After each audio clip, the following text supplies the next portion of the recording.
Strap yourself in, woodwork or hip not available in the studio shop. Hey everybody, welcome to Drum Talk TV. I'm here with Ian Paice from a pretty long-standing gig you've had for a while, Deep Purple. It's been a few decades. It's a pretty good run with a few nice detours as well. Yeah. And before we get into any of that, well, first of all, thanks for taking time to join us. I really appreciate it. Congratulations on finally being on the cover of Modern Drummer. That's awesome. It's taken a while, and it's something I didn't really think about too much, but then they sort of felt guilty about it, not me pushed them, so no, that's okay. Well, I talked to Billy Amendola, and he said that they wanted to be in existence just long enough to get it just right for you. Perfect. There'd be some perfectly good reason. But no, that's really cool, and this is going to come out in just a couple days, so it's hitting subscribers now. It's going to be in the store soon, so go out and get the October issue of Modern Drummer, which, funny enough, will be out here in August and September. But that's really cool. Congratulations on that. Thank you. I want to go way back in your career, not to the beginning of Deep Purple yet, but I'd like to ask you about two projects that you did with two of the Beatles. One was Run Devil Run with Paul McCartney, and some tracks that you did with George Harrison, one of them of which ended up on Lethal Weapon 2, was it? Something like that, yeah. Yeah. How did that come about? Well, with George, he was a neighbour, good friend. Mm-hmm. Our kids went to school together, grew up together, still great pals. And George had this wonderful studio in his nice little shack. And he was always knocking stuff together and putting, his own albums out. Mm-hmm. And there was a track he just needed some toms put on. And Jimmy Keltner had gone back to LA, he'd been doing most of the sessions. And he just said, would I come round and have a bash at it? It was okay. It was a little difficult because it was pre-click track, so you're trying to fit in with I know Jimmy's time is incredibly good. It's still a flexible human time, so you have to try and fit in with the way he's moving within the music. Right. But it wasn't too difficult, and he never did pay me. Oh no. Well, I can make a call. We'll get down the ranks to who's handling that now. Anyway. Was that in the mid to late 80s, Ian? Was that about when that was? That would have been probably earlier than that. Probably 81, 82, something like that. Okay. We moved into the same area in England at about 76, and we sort of met each other about 78, that sort of thing. And then when the McCartney thing came along, I was just at home between tours, and Paul had wanted to record an album of all the music and the styles of music that turned him on when he was a kid, when he was a 15-year-old. Mm-hmm. And Linda, his first wife, God bless her when she was alive, said, "Look, you should do it. And he never got around to doing it. Then, as everybody knows, she died. Right. And he had a little hiatus, he took some time off. And he said, well, I'm going to do it now. And he got a producer in, and he called Dave Gilmour up and Pink Floyd, and a couple of other really good British players, and they didn't have a drummer. And so Paul asked the producer, well, who should we get? And I think it's Chris Thoms, I can't remember. He'd seen a live bit of footage on TV of some recent stuff I'd done. And he said, well, Ian Paice is playing okay. And I hadn't met Paul. I mean, I'd met Ringo and I'd met George. Right. So I said, well, bring him along. So they phoned me up and said, well, would I free? And I said, yeah, well, would you like to make a record with Paul? What do you say? Yeah, what do you say? He goes, well, let me think about it. Right. So, basically it was just a five-day session, Monday to Friday. And he wanted to record it exactly as the first 2 or 3 Beatles albums were recorded. Same studio, same setup, physically, where the drums was where Ringo's drums were, where his bass was, and where the 2 guitarists were, where John and George would have been. And we would record exactly the same way. You would start at 10 in the morning, work till 1, take an hour for lunch, work through till 5 and go home. Because that's the way George Martin set it up when they first came down from Liverpool. It was a factory. It was like a job, right? Yeah. And that's what we did. And we knocked out 3 or 4 tracks a day. And Paul chose the ones that he liked the most, and that was really good fun. Having said that, I know if I'd have been less than good on Monday, I wouldn't have been there on Tuesday. Of course. Did Paul say why he wanted to replicate that work environment? I think he wanted to try and get as close to the sound as they were achieving back in the day. So did you pretty much record it live as well? Oh, yeah, everything was live, and everything with 1 or 2, sometimes 3 takes. If we didn't get it in 3 takes, we didn't get it. He'd throw the piece of paper around, bring it up. With a stack of music like this, of all these wonderful wow. songs. And, his theory was, well, this is real simple music. It takes 2 minutes to learn it. It's a matter of getting the performance. If you get the performance, you've got it. Simple as that. And it was great fun because of that. And then we had a couple of months together where he was doing little TV spots and some of his animal protection shows. And we did a few things together. And it was great fun. Never a long-term thing for me, because I have my real life. Right. And of course, all moves on to so many things all the time, But it was great to have done it. Right, that's awesome. Before we talk drumming and drumming, I'd like to skim through Deep Purple's career a little bit, if that's all right. Kind of starting with something a little bit more current. I understand that Eagle Rock Entertainment has released a new DVD set that has 3 concerts and highlights of another and interviews. Can you talk about that? There's stuff coming out all the time, and different releases are scheduled in different countries around the world. So I'm never really up to speed of what's coming out where. So long as what is being released has sort of gone by our critical evaluation and found that it's okay, we just back off then.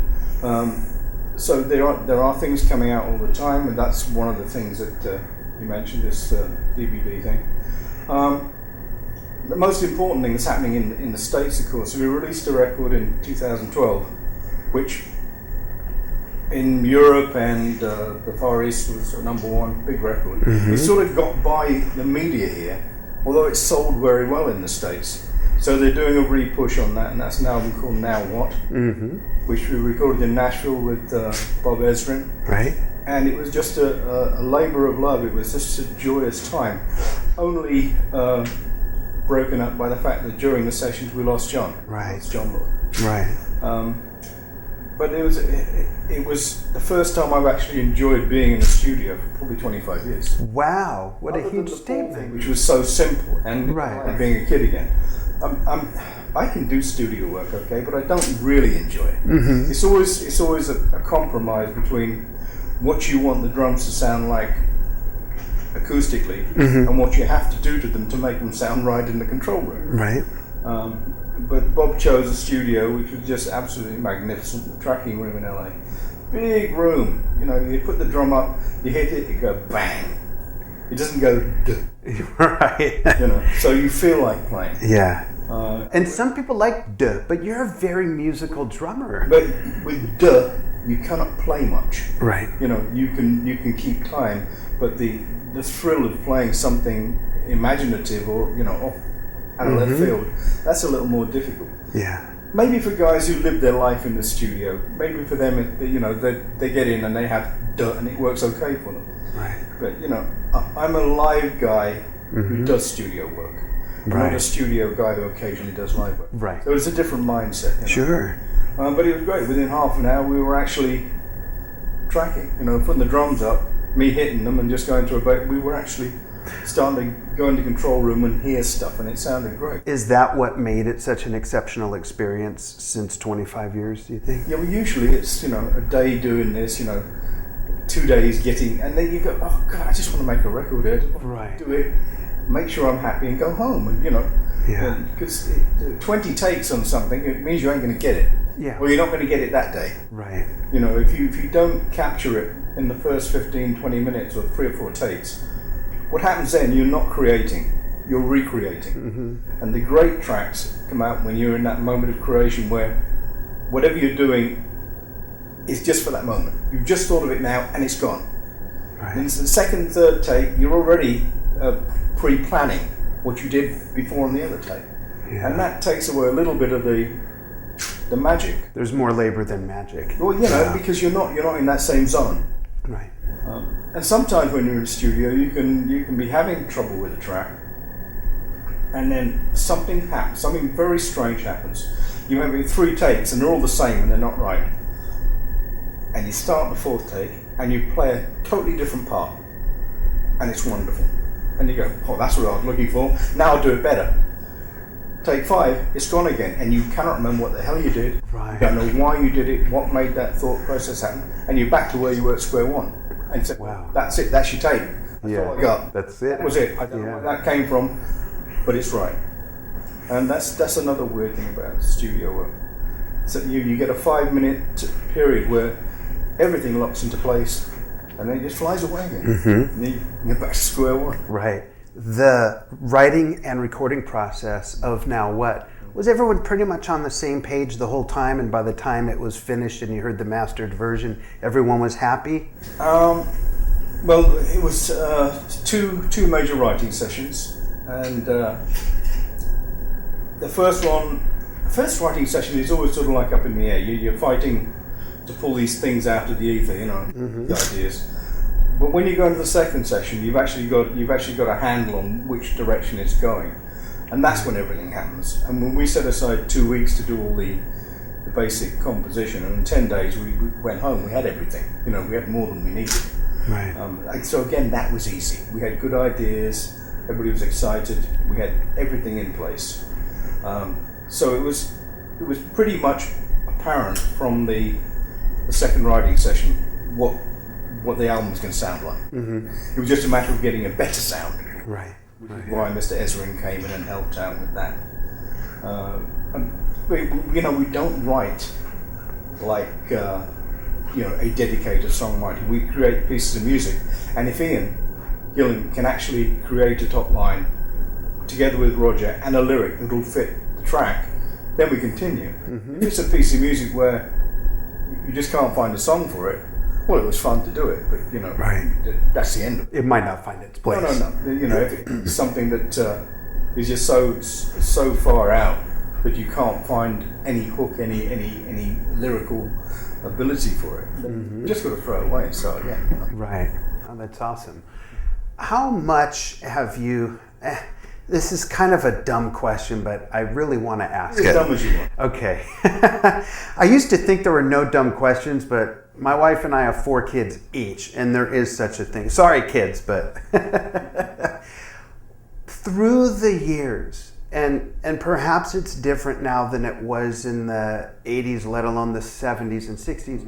Do you consciously work at your drumming, or is it something that just happens now because of years and years and years of doing what you're doing compared to when Purple was first starting out? It's a mixture of both. It's a mixture of both. I'm a great believer in the fact that the longer you do something, theoretically, the better you get at it. Right. It won't be the same as when you're a kid because you have different abilities then.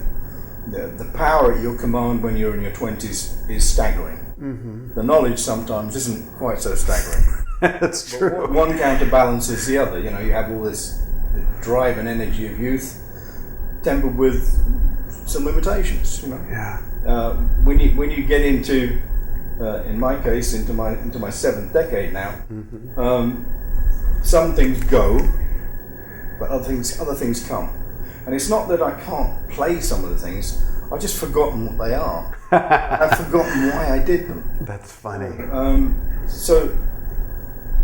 And then, like anything, repetition does help. And when you're playing something every night, of course it becomes easier. But if it's something that I haven't played for 30, 40 years, then it's a little more difficult than it really should be because I've just forgotten the damn thing. Do you put it on and listen to it, or do you? I don't know what I'm doing. I never did. So if I try and analyze what I was doing, I can only pick up the rhythmic influences. I don't have an idea of what the actual notation was. Right. Because I don't work that way. Yeah. There was never a part of my career where I had to sit down or had the ability to sit down and practice. As a 15-year-old kid, I was in a local band and I was doing 3 shows a week and I was working 5 days a week. So, that was pretty much, with that and learning new cover songs, you were pretty much taken up. Yeah. There wasn't time to practice, Right. And then when I was 17, I was actually on the road with a professional band, working 6-7 nights a week and traveling. So again, you're actually learning your craft on stage. While you're playing out. Yeah. And more than anything else, we got to see lots of other bands playing. So you're seeing different drummers 3 or 4 nights a week, you know, and you pick a little something here and you pick a little something there, and you say, well, I can use that and I can change this to me. I can't do that. Do I want to do that? Right. So it's a selection thing of all these different pieces, because I didn't have a teacher in the area to start off with, and had he been there, I wouldn't have had the time and I couldn't have afforded it. So everything I have, I had to learn by looking and listening. But the listening thing happened far before I ever got drum kit. My father's music, which was all big band, 30s and 40s swing and piano trios, was always on in the house. And so this rhythm, this feel was always something that I was aware of as a child. And before I had drums, I used to beat the furniture up with a pair of mother's knitting needles. And I would be playing onto this, because back when I was a kid, there was very little rock and roll on British radio. Right. We used to get a couple of hours on Saturday morning, and that was your lot. That was it. Yeah. So I was playing along with a previous generation's music. But I understood the feels, and I understood why drum kit worked. My dad just pointed me in the direction I was off. I sort of knew why it worked. So when I eventually started to play in a rock band, all these swing things were still there. Yeah. And even to this day, I can't get rid of them. Which is great. Yeah. Thank you.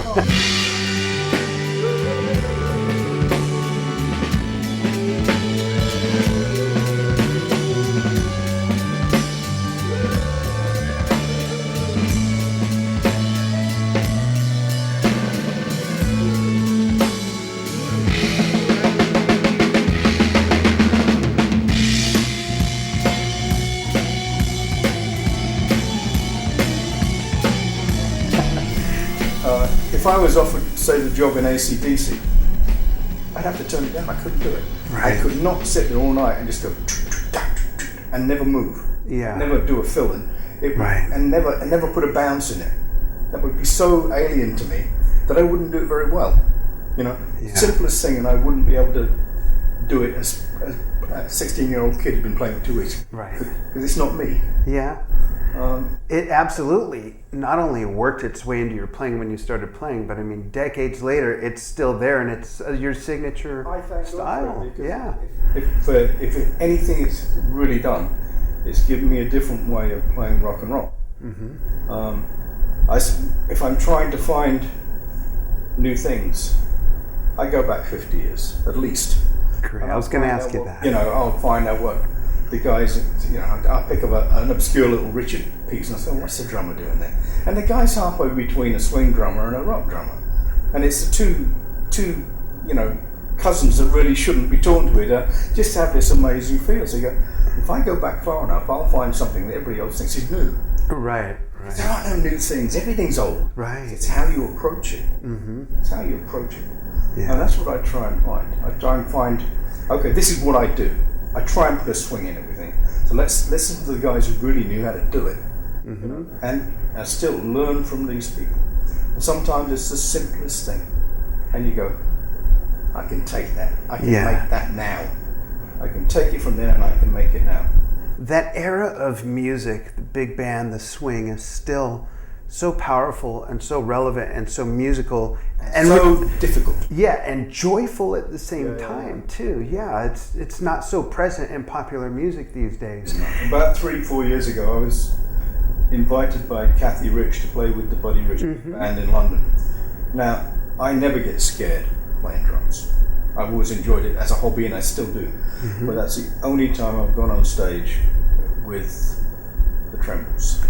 Really? Just because of what it represented. Yeah. The fact that there was only sort of one guy left from the Buddy's original band wasn't the point. It's his name there, and it's when I only had to learn 2 pieces, and what I realised was that as much as I play in rock and roll, it's child's play to the intricacies of a big band swing arrangement, where every bar, and I literally mean every bar, has a different accent, a different pull, leading up to a different fill, a different break. bringing in this horn section, losing that one, coming down with the piano. It just goes on and on. Yeah. And every bar you have to learn. Yeah. It's such a discipline, though. Is Greg Potter something else? Yeah. Yeah, he's going to be on in 2 weeks. We're going to get see together. Greg in Chicago in 3 or 4 days. Yeah. Oh. And I and he going out for dinner somewhere. Oh, that's great. Yeah. Great. So, but that. If I have a difference, it's down to the fact that the music I listened to wasn't rock and roll, because it wasn't there. I was listening to a different style of music. And that great change that happened in the 50s from the jazz thing, it went from big band into like the more small combo stuff as finances hit. But then what the bebop guys did when they were called to play rock and roll, they just had this wonderful halfway house where it wasn't one, it wasn't the other, and it was just magnificent. You listen to those records now, and those guys just so much movement. Yeah. In everything they did, and it was just beautiful. I love going on YouTube and putting on old films of Buddy, of Gene Krupa. I love watching Papa Joe Jones and Max Roach and all those guys. Who were some of your biggest influences when you were in your teens and your early 20s? Krupa was the first one. Mm-hmm. I didn't want to be a drummer. I just wanted to look like him. Just such a cool looking dude. Yeah. It was show business. Yeah. And then I started listening, and I really liked what I was hearing too. Mm-hmm. I really didn't pick up on Buddy and Louis Bellson till I'd been playing for about a year, and I wanted to see what else was happening, what else was possible. What was possible wasn't happening in rock and roll. Right. You had to go back to the virtuosos, and what was happening in rock and roll was the Mersey beat thing, and it was just kids playing, and they were playing simple, great pop tunes, but nobody was of that quality that had been before. And then I started to realise that there were guys from a different planet. Yeah, absolutely. And it's never been important to me to be like that, to be that good, to be that defined. I can't play drums that way. I play it because it's fun, right? And if I can pick up a little something from there, and I can see a bit of genius in a Buddy Rich clip, and I can take some of it, then that's what I like to do. I like to find those extra little bits, which even in my simplistic way of doing them, are still mesmeric. You see what the guy was doing, and there's nobody, even to this day, has what he had. There are fantastic technicians there. Yeah. But nobody had what he had. How important is it for drummers who are really into new wave or punk or heavy metal or whatever they're into, how important is it for them to A, go back in history and listen to some of this stuff and other things along the way, and B, listen to even contemporaries of other styles? How important is that? It's no good just going back and listening to what I did when I was 20 and what Bonham did and what Keith Moon did and what Ringo did and what Carmine has done and Ginger Baker and Mitch. You've got to go back to find out what those guys were listening to. And then you've got to go back and find out what that generation were listening to. Right. Because everything's been a development from the first, trad jazz bands coming out of New Orleans, Yeah. But it's been sophisticated and it's been improved. But to find all these different possibilities, these different fields, these different rhythms, you've got to go back further than 30, 40 years, man. Yeah. We just scratched the surface. Certain things you play in rock and roll work very, very well.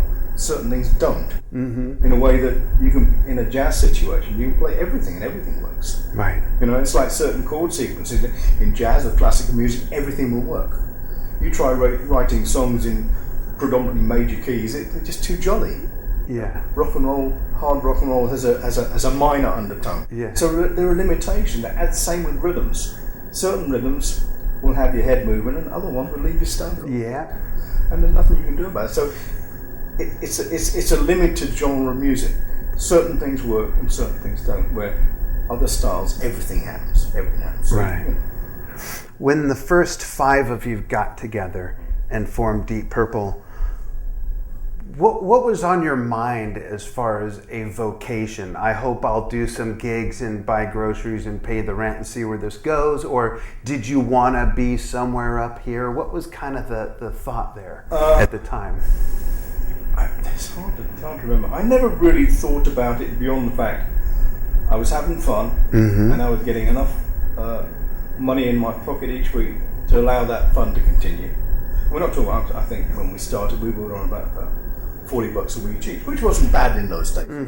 It was probably a little more than a guy in an office was earning. Right. And I didn't think about it. I was happy that I was playing with, again, better musicians. That was exciting. Yeah. And the feeling that there were forces beyond my control pushing it to the point that it could be successful, which had never happened before. You know, a record company, a publishing company, an agent, proper management, the whole thing, which had never existed before. So there was a different feeling to it. But I don't think anybody, it was hope more than anything else.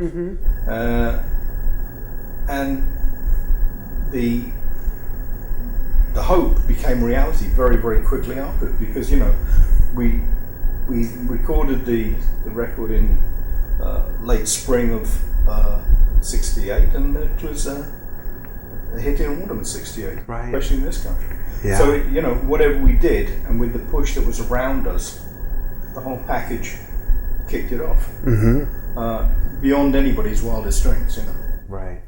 And then it seems a whole new world, at least perceptively out here, opened up when Machine Head came out. And I mean, did you guys have any idea the reception that music was going to get and the longevity, and that you'd have songs that are being played by every band on the freaking planet? Well, it was a strange situation with Machine Head, because in the States there'd been this dead period where we couldn't release a record here because our contracts had been lost. So Machine Head came out after we'd had about a year and a half of super success around the world with an album called In Rock, which was never released in the States because the contract we had, which was with the first label, Tetragrammaton Records, which went bankrupt, which was bought by Filmways. They wanted the movie side of it. And within all these contracts, ours was at the bottom, and nobody knew that Filmways had got our contract. Nobody could find it. So we couldn't relicense anything in the States. So we had a year and a half where records could not be released here. So had we got In Rock out in the States when it came out in the rest of the world, I think you'd have found that Machine Head would have done even better. Wow. In Rock set it up. Yeah. The amazing thing with the Machine Head record is so much of the mystique was created by some guy at Warner Brothers saying, "Smoke on the Water" is a single. It's just too long. And without us knowing, they just got the razor blade out, cut it down, made it 3 minutes something, and put it out, and the radio stations loved it, and everybody else loved it. Yeah. That's what took the record somewhere else. But I think had In Rock come out, the stepping stone for Machine Head would have already been there. Amazing. Wow. You know, I think, well, we post, when we're going to have a guest on, we post on our Facebook page. We have a huge following, a very, very engaged audience. We always say, hey, we're getting with so-and-so, we're getting with so-and-so, and then we ask a question. And when I ask the absurd question of what's your one, just play along and tell us what your one favorite song Ian has played on, and we got hundreds of comments on that post, and then I always wait, and then I chime in. I read through all this, and I'm thinking, there is no way to pick one, but I did write this little story about how I was 9 when Machine Head came out, and I have my original copy that I actually brought, and I had been playing drums for 2 years, and when I heard the intro to Pictures of Home, that just like blew my mind. It was one of those, move the needle back, move the needle back, move the needle back, you know, until I thought I knew maybe what was going on, you know, at least for a 9-year-old. And I was pretty dexterous at that age, but still, that everyone agrees just how much musical influence that album has had, not just on drummers, but other musicians and production as well. I think the important thing is that everybody who plays drum must remember, you're a drummer, yeah, but you're a drummer second, you're a musician first. Thank you, yes. And if you're gonna be a musician, you have to think musically. And even if you're creating rhythms, they have to be musically correct for the piece of music you're applying them to. Now with Pictures of Home, I wanted to set up this thunderous intro to it, but I didn't want to give the tempo away. I wanted the tempo to be able to surprise. So I just did the old drummer's trick. I did 3 against 2 in my head. So you got da da da da da da da. I go da da da da da da da da da da da. So the pulse of the intro is 3 against the 2 of the rhythm. So when it comes in, it's just a little surprise. That's all. Right. And I sort of like that. I love it. Even with starting a drum fill on the offbeat or on the onbeat, it can just throw the audience for that fraction of a second, and it's interesting. Yeah. Not difficult, not ridiculously clever, but it's how do I apply something to this piece of music to give it an extra kick. Right. And that's really what that was. Right. It was the same with the Fireball track. The riff lent itself to something rolling. Right. So, not being a 2-kick player, the only thing that really worked was to bring a second kick in and do it. Because it was diddle, Yeah. so that was what I thought. If I'm going to do a drum intro, which they wanted, it's got to be something which sets the riff up. Yeah. It's got to be something which is as devastating as the riff. And that was the only thing I could come up with. And I'll be really honest, I really got the idea from a mountain track. Oh. God bless him, Corky Lamb. Corky? Oh. And he did an intro to a track with 2 kicks. It was slightly slower, a little more simple, but that really worked well. So I'm going to try and change it and use it to this riff. Does he know this? He does now. He does, because he watches. He's been on a few times. That's so cool. I know you're a huge advocate for rudiments and learning rudiments, and wow, I'm just shocked and amazed and shudder sometimes at the fact that for so many drummers, rudiments are like kids that don't want to eat their vegetables. And it kind of hurts to think that a lot of people become drummers because they don't want to put in the amount of labor it takes to become musicians. But like you're saying, you've got to be a musician first to be a musical drummer. I mean, if you were to ask me to play all the rudiments for you, I probably couldn't do it. But I know the ones that are important for what I play. Right. And they're not difficult, and they are fun because each one of them has a rhythm built in them. Right. I mean, they are rolling signatures, you know. So you can find a rhythm in every rudiment, and when you do that, you bring in the music out of something which inherently isn't musical. Right. Just by changing an accent on whichever stick is coming down at an appropriate time, you can bring a rhythm out of stuff. But you know, everyone should at least practice their singles. Everybody knows what a single stroke is. Gosh, I hope. Practice your doubles. Learn all your paradiddles, singles, doubles, and triple paradiddles. Learn your flams. If you get those few in, you won't go far wrong. Right. The other stuff is gravy. But you get those in and you'll find that some of the things that you thought were difficult are quite easy. Yeah. Just the ability to change the notation on a hand. Right. And the other thing that doesn't happen anymore are grace notes. Without a grace note, you don't have feel. You know, it just doesn't lend itself. The grace note gives you the lead in to the next important major note. And sometimes that little grace note gives a little inflection, whether it's a drag or a push, and it's really important. And every jazz drummer does it. Every jazz drummer has grace notes. Buddy had hundreds of them damn things every bar. Yeah. But they're all important because they lead you into what the feel should be for the next important moment. Right. But so many guys just go. This is you know, you can put a battery in this, let it go all night. Yeah. But it's all those little bounces. It's the movement. Exactly. Yeah. And again, they're not difficult, but if you don't feel it, you're never going to play it. Yeah. And I think that's a lot to do with a lot of kids just listening to Zeppelin and ZZ Top and you know these wonderful bands, but where the rhythms are fairly straightforward, and they don't see that there's. I mean, Bonzo used to play little drags and things just to give him the impetus for the next thing, but you don't hear them. Yeah. It's not important you hear them. It's important you play them. Yeah. That's the thing. So that the music moves and breathes. Yeah. And the rudiments, of course, open your mind to creativity. How can you be creative if you don't have any tools in your toolbox to work with? I remember seeing a wonderful drum solo by Sam Woodyard, the Duke Ellington. He did a tour of England in '68, and it was just a black and white TV show, and I dragged it out again, on YouTube. Everything's up there. And he did a whole solo which was just based around the paradiddle. Yeah.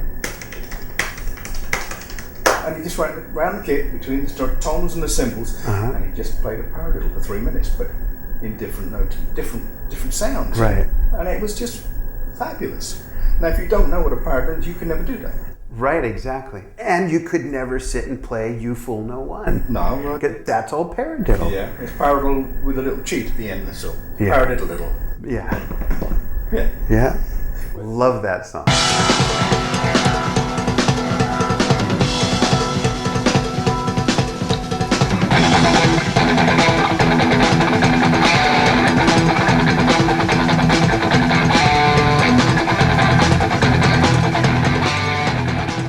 So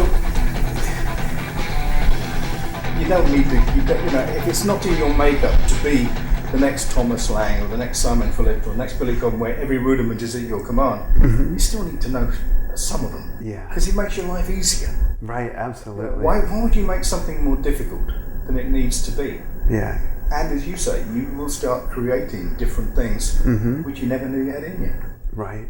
Absolutely. Thanks for giving them that advice, because no one listens to me. Well, take it or don't. I recommend you take it. There you go. So let's go back to Deep Purple and sort of not Deep Purple for a moment. You had a break for a few years from Deep Purple, and I saw you and Jon Lord with the old Whitesnake, which was a whole different That was a great thing. Yeah, that was a great band. I think it was 1979 or 80, opened for Jethro Tull in Long Beach, and it was just a hell of a show. And of course, it was much more bluesy oriented and everything. And whereas the very successful incarnation, which David created in the States, was much more a pop band. Yeah, pop and borderline glam rock a little bit, which was what was happening then. It worked, Yeah. but it wasn't what the old Whitesnake was. Right. I'm not denigrating it at all. Right, I understand. It's a different thing. Yeah, absolutely. But the English Whitesnake was a great deal of fun and made some nice records.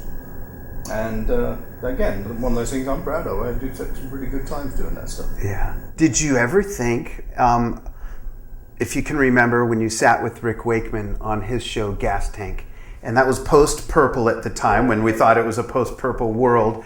Yeah. Did you ever think that something like Perfect Strangers was ever a possibility at that time? Not at the time. I think that became apparent probably about a year before we actually started talking. There were just sort of little noises going on. And it was becoming very apparent that all five of us were actually footloose and fancy free to actually make that decision. Ian Gillan's band had stopped touring. Richie obviously and Roger were in control of their destiny via the Rainbow thing. I'd gone off the road with Gary Moore because my wife was having I think it was third child. So I said, I'm not going to be on the road, so you really got to get somebody else in. So Gary got Bobby Chenard in, who was a great player. So I was off the road. Gary was settled. I didn't have to feel I was letting him down. John was off the road too, so all five of us at that moment in time were open to the possibility of resurrecting the beast, And it was a very, very friendly, amicable meeting, and everybody seemed to be on the same page about having a bit of fun with it, Right. We all had these other things in the intervening period, but the idea of doing it one more time was just, it was exotic. It was nice, Right. and all the personal animosities and things just weren't apparent at that time, and people were just happy to see each other, and from the moment we started playing, it just felt like the decade had just disappeared, Yeah. because that doesn't change. Right. That balance, that mixture, whatever it is you do, bouncing off somebody else's music, was there immediately. Right. The magic was still there. Well, if that's what you call it, yeah. But it felt at home. Mm-hmm. You know, really as simple as that. How much do you think, if at all, did age come into play and a certain level of maturity you were all at that point? I mean, if you don't mind me saying, you're... Well, good then. Yeah, I mean... did that have anything to do with it, or not at all? Not really. I think, as history shows, you know, a couple of years later, it sort of went bang again. Yeah. Yeah. You know, no band ever changes because it wants to. Mm-hmm. But when you look back, it's like watching an idiot paint themselves into a corner of a room, and then what the hell do they do about it now? Yeah. And you look back and you go, somebody should have just beaten us around the head. And I don't mean just then, I mean even years before. Yeah. You know, stop being stupid. Right. If you don't like each other, take a couple of months off. Just don't forget about each other. That was never countenanced, you know. Yeah. But yeah, some people are characterly different and find each other difficult to deal with. Yeah. And there's nothing you can do about that. Right. Right. And being on the road for a long time, it's a very, very not stressful, not the word, but it's a very, very concentrated way of living your life. And you're the only social circle of friends you've got. Yeah. So if that's uncomfortable, the little things were totally unimportant 2 months ago, suddenly a world-shattering event. Yeah. And that's there's nothing you can do about it. Yeah. It's a shame, but there you go. Yeah. Then fast forward comes what a lot of people simply refer to as the Steve Morse era, which has just churned out heaps of brilliant music. I mean, what a breath of fresh air it's really been, right? Well, once Richie had decided that he was going to pursue his own trail, we were stuck with a situation where we had to fulfill a contract in Japan. A friend of ours, a promoter we've worked with for years and years, already done all the promotion for it and spent all the upfront money. And had we not done the tour, this friend would then have had to sue us for the money back, then we would have had to sue Richie, and it would become very, very messy and really pointless, you know. Right. So we said, well, look, Richie's not coming. If we bought another guitarist, who would the Japanese people just accept? So who's the biggest guitarist in Japan at the moment? Is it Joe Satriani? Joe was the number one kiddie. So we thought, if we could get Joe to come, would the tour be okay? So if you get Joe to come, we'll sell more tickets. Oh, wow. You've almost got a double header, you know? Yeah. Yeah. So we did call Joe up, and he was actually available. Wait, did they say if you bring Joe, you guys get to play too? Yeah. So Joe was available, and we sent him a live tape of the show as it'd been recorded like a couple of weeks before, or a couple of months before. And we set aside 3 days to rehearse it in Japan. We did one run through. He knew it just like that. Bam. And we took 2 days off and enjoyed ourselves, and we did the show. Oh, wow. And then we kept him for a little while longer because he was having fun, but we knew we couldn't keep him forever because he got a contract with Sony Records, right. And he recorded an album which he was now duty bound to tour. But what that had showed us that it didn't have to be Richie. It's a shame it wasn't, but it didn't have to be him. So long as we changed quality for quality, people would accept it. So as we couldn't retain Joe's services, who else is around us as good as Joe? And you've got a handful of people. Yeah. And there are people who come with, again, certain baggage that you probably wouldn't want in a band because it could be disruptive. But there was a list, and on top of everybody's list was Steve Morse. Wow. Because everybody basically had. That's really cool. It was just a matter of getting in touch with Steve and see if he was interested.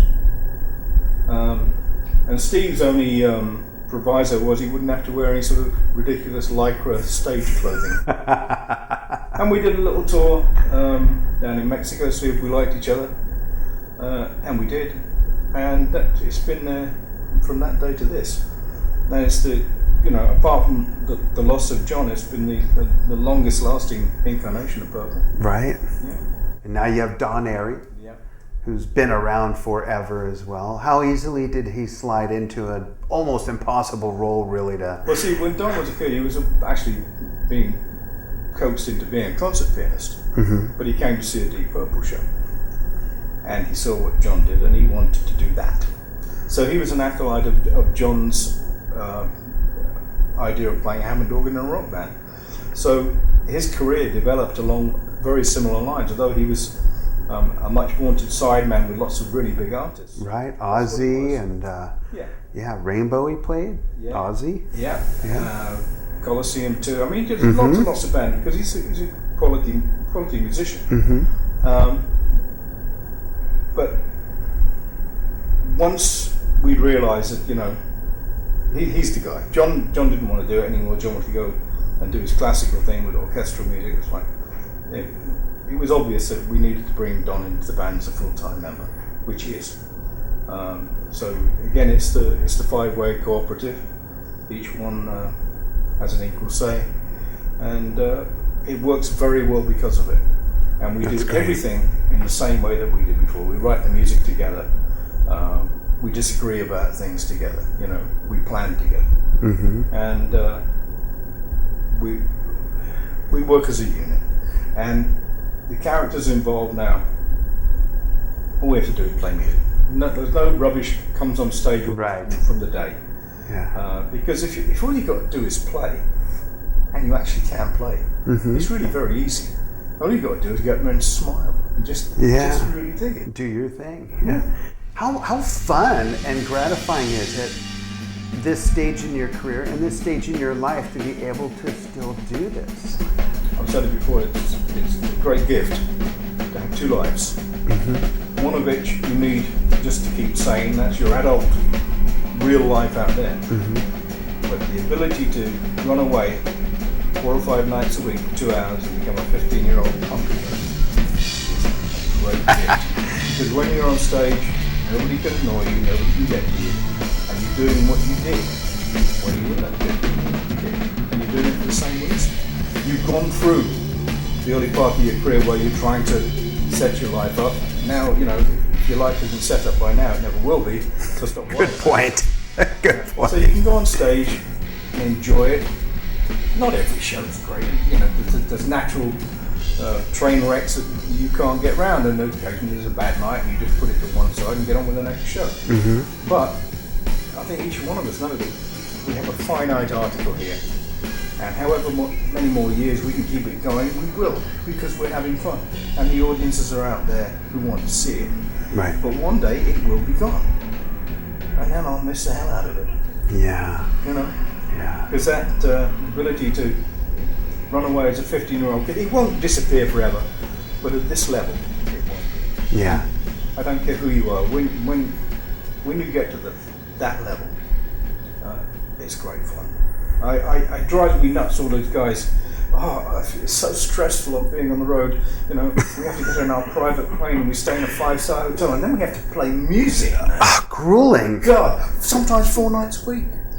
I go, what are these idiots talking about? You know, you just crazy. You just thank God that out of all the hundreds of guys doing what you do, whoever it is, whatever it is, well, you're the guy. Right. You're the one. Enjoy it. Right. And it just drives me nuts that these guys just and these girls. Yeah. They take this gift and they just piss all over it. Yeah. And I what get a really shame. annoyed about that. Yeah. Anyway, that's my rant. Yeah. Recognize how blessed you all are, even to work in a bar or a pub a few nights a week after your whatever day job you have, because even that is such a privilege and a gift. I think if you can play and get someone to move or smile, you know, that's what it's all about. You take it up because it's fun. You take it up because it's something you enjoy. You should always do that. Yeah, exactly. Do that. Yeah. And if you don't become the next Elvis Presley, it doesn't matter. You make yourself happy. It doesn't matter. Right. You know, That's you still great got something advice. that 99.99999% of the population of the world don't have. You have something which is innocent, creative, releasing, and it's all yours. Yeah. You know, it's wonderful. Yeah, I have just 3 quick questions. We'll wind down. Don't want to keep you too long. Yeah. Looking forward to the gig tonight. Very excited to see you play and still see you play after so many years. And I got to ask the man with probably the fastest foot in drumming, what footwear do you wear when you play, Ian? When I was a kid, I used to wear Cuban high heel boots. Right. Now I wear these sort of things. Very, very thin, thin trainers, you know. Cool. I'm not a great lover of the way that bass drum technology's gone. Oh, really? All the bass drum pedals on the market now are far too heavy. Yeah. You know, the best one I can think of I ever played was an old Premier 250. It was floppy and light, and it was made cheaply, but it was light, fast, and powerful. And half the speed really came from that pedal. And over the years, I bought them up whenever I could find them. Really? But you don't find them anymore. They haven't produced them for like 40 years now. Right. But that was an amazing pedal. Everything now is too complex. Too many adjustments, too many things to worry about, too many things to come undone. And they're too heavy. They're really just too heavy to make. And I find it much more difficult now to play some of the really fast things that I found easy on the other pedal. And I keep thinking I must design my own pedal and get back to the lightweight stuff again. Yeah. Because all it was a thing, a cam, a single spring. Right. Or a leather strap or whatever. Just a little metal. Yeah. It was cheap as chips, but man, it did. Cozy Powell used to use the same thing. Cozy said that's the only pedal you can use now, and he had the same thing. You know, as we couldn't find any more of them, they're only good for 2 or 3 years. Well, they just disintegrated. But everything just got too complex and too heavy, and you spend half the time making the pedal work rather than working the pedal. Yeah. And that's my only grievance about that. So some of those fast things are harder now, just because the hardware isn't as good as it was. Gotcha. Second of the 3 questions. Do you use the same drum heads live that you use in the studio? Yeah. And is that still Remo Ambassadors? I'm a great traditionalist. I mean, I don't use vellum heads, but I use Remo coated Ambassadors, both stage and in the studio. I found it's almost an organic sound. They have to be new. I understand that they won't last a long time. Not in rock and roll. I mean, on stage I change the heads every 3 or 4 nights, 3 or 4 shows. Okay. But for the first 2 shows, I mean, the playing's a dream. Because the drums sing to you, and if it works on stage, there's no reason why it shouldn't work in the studio. There you go. Yeah. I understand the different sounds of different heads. Clear heads on toms are very bright and bouncy, but there's no warm depth that I like. So that's the way I go, and I've tried other heads, and I always come back to those. They work for me. Cool. Last question is an Ian Paice fun fact. Right. You've traveled around the world countless times. Is there somewhere in the world you haven't played, other than my house here in Vegas? Is there somewhere in the world that you haven't been to play that you'd like to play?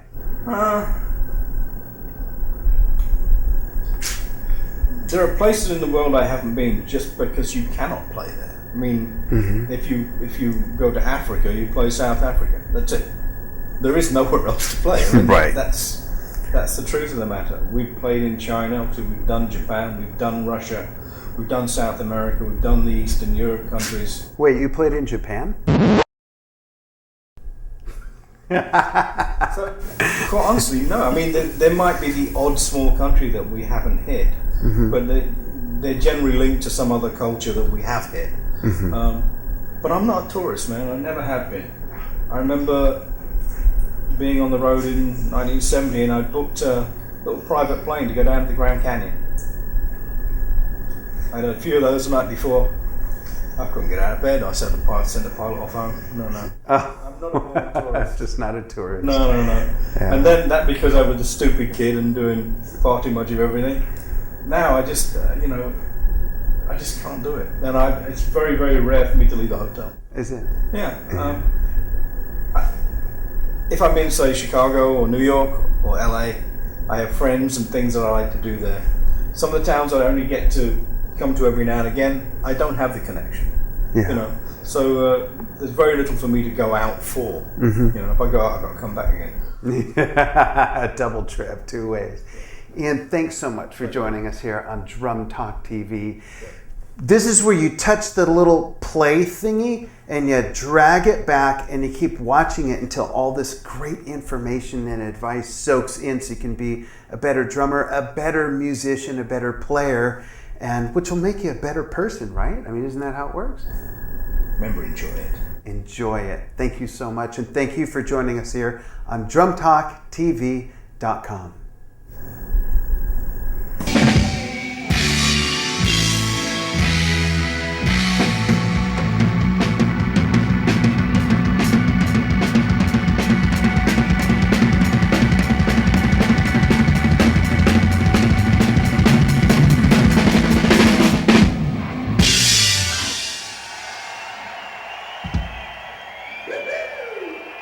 Thank you very much.